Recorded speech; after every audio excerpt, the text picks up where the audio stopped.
A esta hora les hablamos de LAP, la tecnología que permite exportar y vender tus productos en marketplaces internacionales. Conecta, publica y gestiona integradamente muchos canales a través de una sola plataforma. Encontrarás distintas herramientas para optimizar y eficientar tus ventas globales. Exportar y vender en marketplace nunca fue tan fácil. Conectamos Latinoamérica con el mundo con LAP Global. Visita www.lapglobal.io.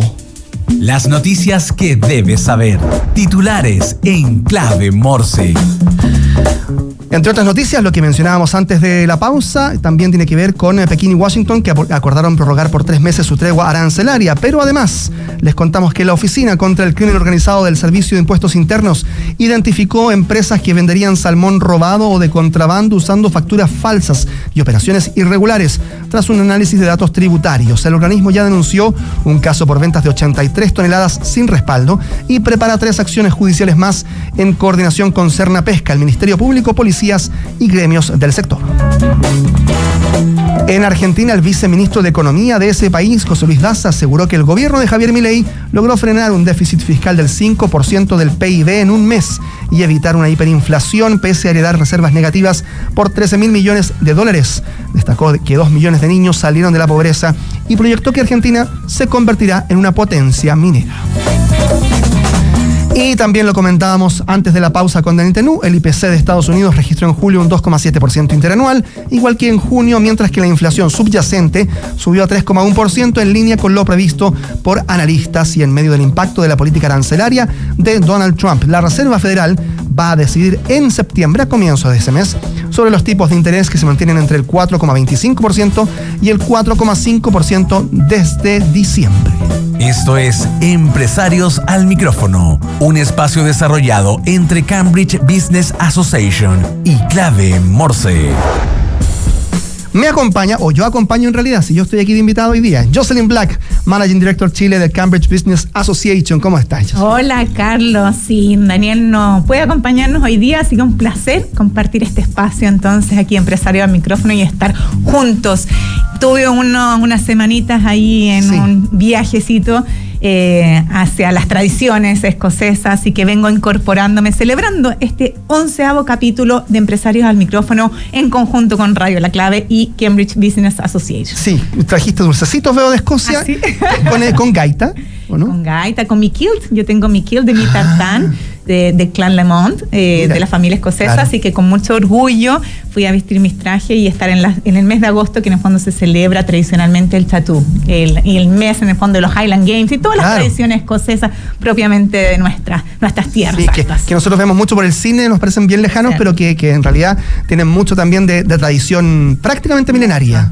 Mucha tradición, así que vengo muy, muy inspirada en este cariño por la cultura, y yo creo que las conversaciones que vamos a tener hoy día va a salir mucho eso también de cómo se trabaja la cultura, y el invitado de hoy día, Carlos, es el que está hoy día trayendo esta cultura, manteniendo esta cultura en una empresa familiar chilena, que yo creo que también eso nos tiene que hacernos cuestionarnos con tantas cosas que están pasando, tantas cosas hacia afuera, que en el mercado externo y todo que nos moviliza, en cómo volvemos a la esencia. Claro. Y en esa esencia, cómo nos basamos en la esencia del fundador y cómo las diferentes generaciones van traspasando esto para que en el fondo se sostengan las organizaciones nacionales y puedan generar impacto. Exactamente, y por eso es que estamos aquí ya en el estudio con Lenin Chapacase, gerente general de STLI. ¿Está bien, no? STLI. STLI, así es. Ok, empresa, director en motor logística en Asociación Logística de Chile, y desde este año además consejero del Cambridge Business Association. Ahí está. Lenin, ¿cómo estás? Buen día. Todo muy bien, Carlos, buen día. Gracias por acompañarnos. Muchas gracias por estar con nosotros, Lenin. Yo quiero hacer una infidencia. Por favor. Lenin me dijo que es la primera vez en la radio, entonces dije, lo vas a pasar, pero espectacular en este espacio.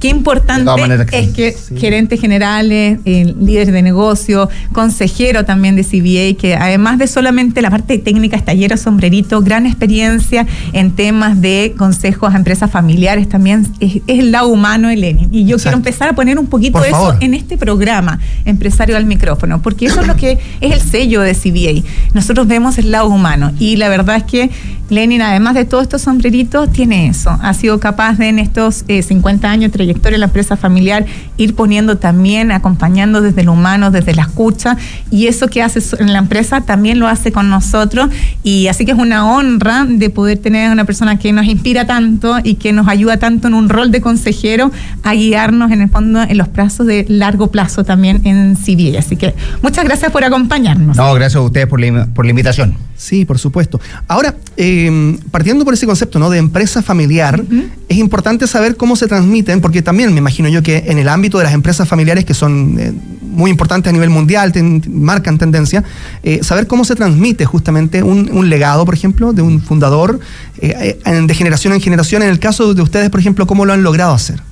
Sí, efectivamente, las empresas familiares en el mundo son muy importantes. Tenemos que pensar si que tomamos las empresas incluso que están en bolsa, es aproximadamente el 70% de las compañías. Y el legado es algo súper importante. Yo creo que primero es la comunicación.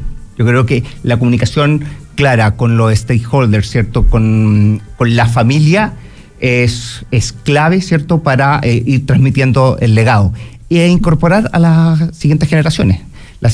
Yo siempre he dicho que todo el mundo en una familia tiene el derecho y puede incorporarse a una empresa familiar. Siempre está eso, no que el ingeniero comercial, ¿cierto? O el abogado es el que puede aportar. No, todos pueden aportar, ¿cierto? Desde su lado, como dice yo, desde su lado humano, desde el gobierno corporativo, y lo principal, siendo un accionista responsable. Yo creo que ahí es donde está la clave, ser un accionista responsable, no tan solo en la gestión, sino como accionista. Y en esta empresa familiar fundada por José Chapacase en 1973, ¿cierto? Así es. O sea, ya 50 años en esta trascendencia, han ido sucediendo cambios, el propósito también entiendo que ha ido cambiando a unas soluciones integrales. Cuéntanos un poco qué están haciendo, qué hicieron al principio y cómo hoy día se han ido transformando esto, incorporando los diferentes roles en la familia con esta gobernanza que estás diciendo. Sí, efectivamente, el propósito siempre es un poco vivo. Si bien es cierto, esta empresa fundada hace 52 años aproximadamente por mi padre, en el cual se dio el liderazgo de la compañía hace aproximadamente 15 años y se dedicó a otro tipo de negocio. Empezó dando soluciones de transporte. Y esto fuimos migrando y hoy día damos soluciones logísticas, ¿cierto?, al tema de transporte y logística automotriz. Pero lo principal de esto es tomar la esencia que venía hacia atrás, de que sea de manera confiable y flexible.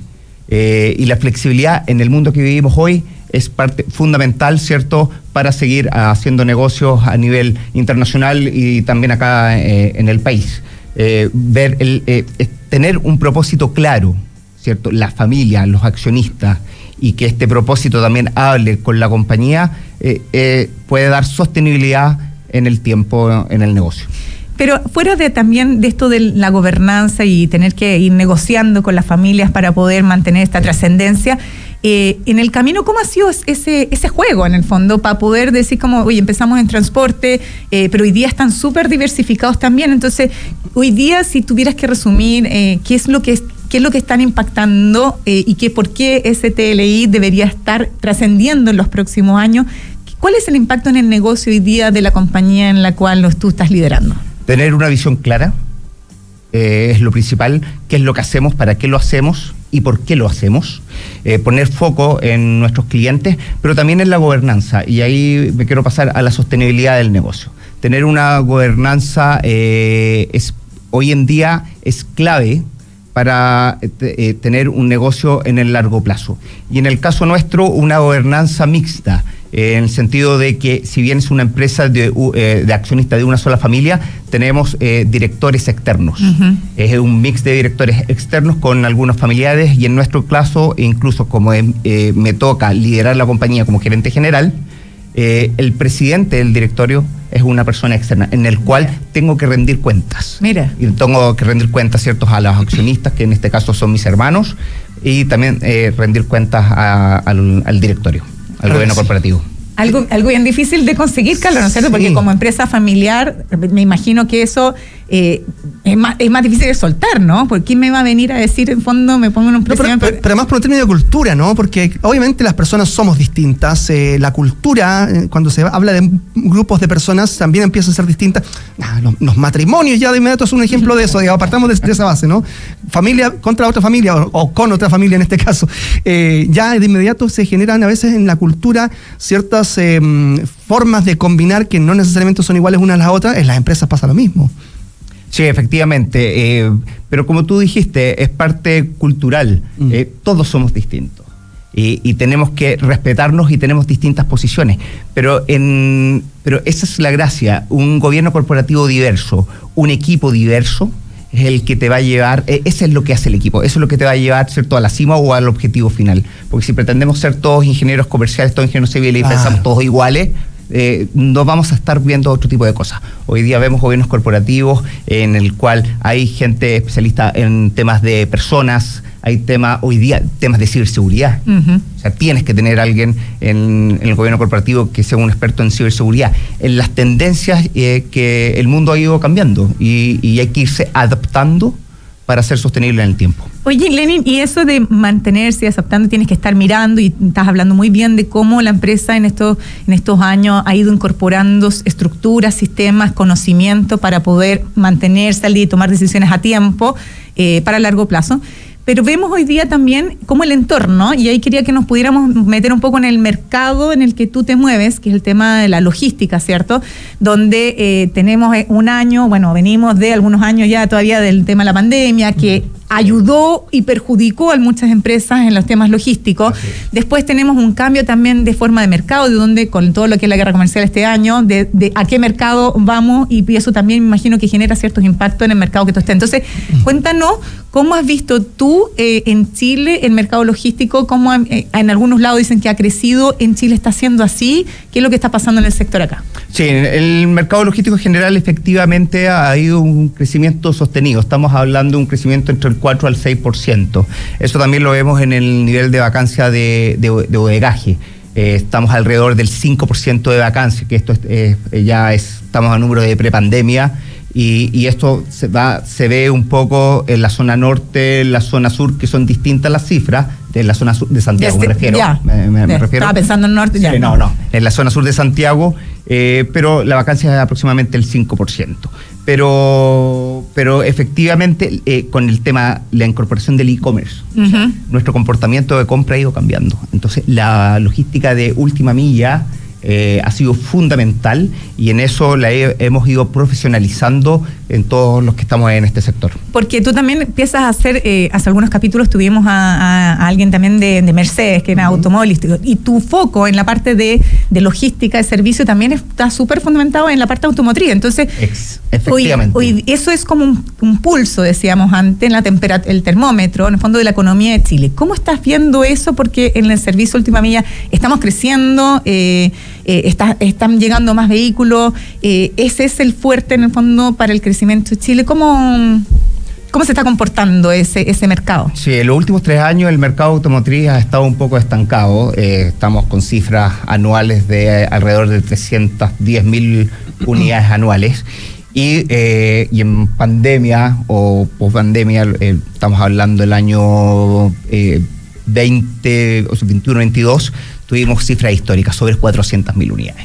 El mercado anterior, prepandemia, eran alrededor de 380.000 unidades. Hoy día estamos en 310. Efectivamente, se están vendiendo menos vehículos, pero también por muchas razones. También. Y ahí tu mercado entonces ha ido cambiando de automotriz y ha ido fortaleciéndose en otros lados. Efectivamente, ahí nosotros empezamos un poco con la diversificación de una logística general.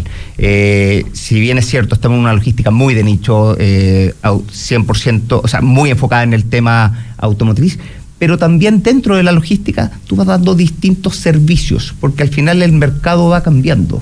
Y también hay un tema de mercado de autos usados que antes no existía el tema de la logística. Hoy día tenemos grandes vendedores de logística, de autos, que venden 2.500 unidades mensuales. Pero eso es porque era tabú, porque era algo que no necesariamente estaba abierta el rubro a este tipo de vehículos, o porque definitivamente se empezó a ver que había una oferta que no estaba ahí siendo capturada. No, porque por lo general cuando el auto nuevo baja un poco la venta, el auto usado sube la venta. Claro, hace Entonces, la relación. Ahí hace la relación, hace la compensación. Pero hoy día también estamos viendo que los orígenes de los vehículos y la logística también va cambiando. Fíjate por los orígenes que el 40% de la venta aproximadamente es de origen chino. Entonces la logística es completamente distinta. Ya vienen algunos en contenedores. Entonces ahí cambia totalmente cómo hacer la logística desde el puerto y desconsolidar esos contenedores a la logística que viene en vehículos desde Europa o Estados Unidos o México o Canadá, que viene en estos buques que son 100% automovileros. Y ahí cambia la logística. Nos has ido contando un poco de esta adaptación desde la empresa familiar a una empresa en el fondo que hoy día tú la lideras en tu rol de gerente general. Estamos hablando cómo se han ido adaptando también a los cambios en el mercado producto de este cambio en la logística y que estaba súper fortalecido en la parte de automotriz y te has ido diversificando, por lo tanto hay que estar al día y al tanto de las cosas que están pasando para ir tomando decisiones. Y hay otra arista donde tu mercado también está involucrado y que tiene que ver con que tú eres parte de la cadena de valor. Y ahí quería que nos comentaras cómo en el fondo ustedes, producto de ellos, han tenido también que hacer ajustes para meterse en los temas también como de sostenibilidad. Porque en el fondo, si tú eres parte de la cadena del producto de la empresa final, tú eres lo que nosotros llamamos en los alcances, ¿cierto? Parte del alcance 3. Y cuando estábamos hablando de conectar el mundo con Chile y con las empresas que están acá y finalmente con el usuario final nosotros, ¿cómo es que ustedes han ido tomando decisiones y qué acciones han ido y qué empresas que hoy día nos están escuchando, empresarios de micrófono, y digan, oye, yo estoy en esto, pero soy parte de la cadena de valor, pero no sé cómo hacerlo y soy una empresa familiar también, me cuesta como meter temas de sostenibilidad? ¿Por qué ustedes empezaron a hacer ciertas transformaciones de gestión de huella de carbono, de vehículos eléctricos, de temas de eficiencia energética? ¿Quién lo llevó a esto? ¿Dónde está el incentivo o el garrote? Sí. Súper buena pregunta y sobre todo con el incentivo y el garrote. Para nosotros fue un incentivo más que un garrote. Creo que de repente el garrote es bueno porque te lleva a acelerar ciertos procesos. Pero el incentivo, nuestro propósito y la parte del destino final de nuestro propósito es de hacerlo de manera que sea sostenible en el tiempo. Entonces, dentro de la sostenibilidad está la sustentabilidad en nuestro propósito. Y en el rubro automotriz, las fábricas van a dejar de construir vehículos al 2050, vehículos a combustión. Por ende, va a tener que ser 100% eléctricos o de energías limpias. Por ende, la logística tiene que ir transitando a una logística que sea lo más limpia posible. En nuestro sector, nuestra huella de carbono, el 70% lo hace el transporte, y es muy fuerte. Y hoy día nosotros tenemos que ver cómo mitigamos, ¿cierto?, nuestra huella de carbono, que puede ser en nuestra planta, con energías limpias, reciclaje de aguas, cumplimientos de ISO 14001, medir la huella de carbono. Estamos en giro limpio en el tema de transporte. Pero a futuro creo que va a ir aumentando en el tema de ir disminuyendo nuestra huella de carbono en el tema del transporte cuando la tecnología vaya avanzando mucho más. Porque hoy día es medio complejo tener camiones de carga de alto tonelaje que sea 100% eléctrico. ¿Por qué? Porque al final la autonomía es muy poca, el rango es muy poco, y también el precio hoy día es un poco competitivo. Pero estoy seguro que con nuevas tecnologías, también como el hidrógeno verde, y que está muy pensado hacia este sector de carga de tonelaje, va a ir avanzando a una logística mucho más sostenible. Si es que vas a vender vehículos al 2050, vehículos eléctricos que no son contaminantes, tu logística, por lógica, tiene que tender a netear. Si eso lo lleváramos a una recomendación en lo que tú has vivido, en el fondo, que tú estás diciendo, mira, yo estoy son principal parte de mis clientes, en el fondo. Sí. Esos son mis clientes y por lo tanto yo estoy en la cadena de estos clientes, el mercado de mis clientes se está transformando y por lo tanto yo como cadena de valor me tengo que empezar a ir haciendo ajustes, no por mi negocio, sino que parte de mis clientes. ¿Cuál entonces es tu recomendación en ese sentido para las organizaciones, las empresas que nos están escuchando? Algo muy sencillo, pero muy difícil de aplicar. Tener una mirada a largo plazo.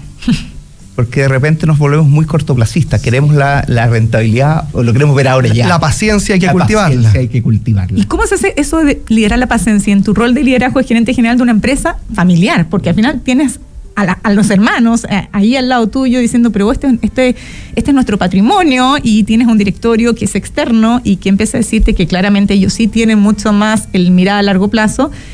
¿Cómo se hace ese equilibrio? ¿Cómo haces ese liderazgo tú, Lenin, para poder ir ambientando, por generar ese balance entre las partes?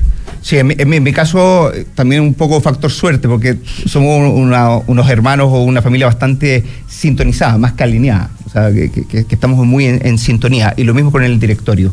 Entonces, ir haciendo el paso a paso, tener esta visión de largo plazo y de ir diversificando el negocio, y entendiendo que la logística y en realidad el mundo va hacia un mundo que tiene que ser sostenible, y lo tienes que creer. O sea, si realmente lo sientes, vas a hacer todo lo posible para ir cumpliendo todos tus pasos. Esto no es de la noche a la mañana. O sea, si a mí me dicen, no, mira, tienes que hacer al 2026 toda tu flota tiene que ser eléctrica, no, es imposible. Pero sí hay que ponerse ciertos pasos que tienes que ir cumpliendo. Yo creo que, claro, una ruta definida con un objetivo definido, y es parte de la estrategia. Y que hay que cumplirla. Me encanta como Lenin nos va contando, Carlos, de esto como desde el líder de la empresa familiar, el líder de gerente general que está con la gente, y cómo va mostrando esta coherencia y consistencia que finalmente se transmite a los colaboradores. ¿Cuántos colaboradores hoy día tú tienes? Y yo quiero que nos cuentes también algo que es un valor humano muy importante que tiene Lenin, en cómo tú ejerces este liderazgo dentro de la organización, pensando que a todo gerente general que está en el día a día, y hablas mucho esto del largo con el corto, y en verdad más rato hay que pagar las cuentas, hay que usar el DigiPass, como se dice, o la tarjeta coordenada, que ha sido como tan popular en los últimos días, la tarjeta. Se queda, un año más. Se queda la tarjeta coordenada, más hacemos ahí el dato. Así que ha sido como, tanto como nos manejamos en esto. Si tú tuvieras que hacer una pizza o armar una torta, porque ahora hay tortas que andan con 3 sabores, porque todo el mundo, cada uno quiere más personalización, ¿eh? Hasta han visto las tortas que están divididas en 3 sabores, igual que la pizza. Ya, entonces, si tuvieras que dividir la pizza en el rol del gerente general hoy día, la soledad al cargo del gerente general, y que además tiene que mirar de solucionar el corto, pero gestionar el largo y gestionar a la gente, ¿cómo es que Lenin empieza a dividir estos pedacitos de torta en su tiempo?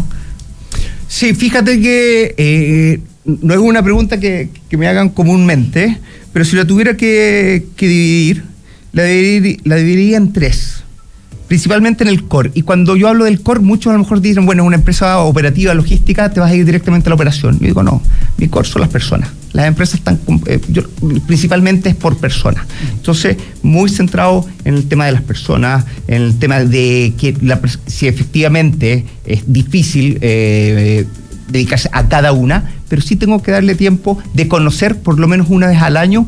Trato de almorzar con todos, con toda la compañía completa. Me doy la vuelta al 100%. Wow. ¿Cuántos son en la compañía? 200 y fracción más los externos. Wow.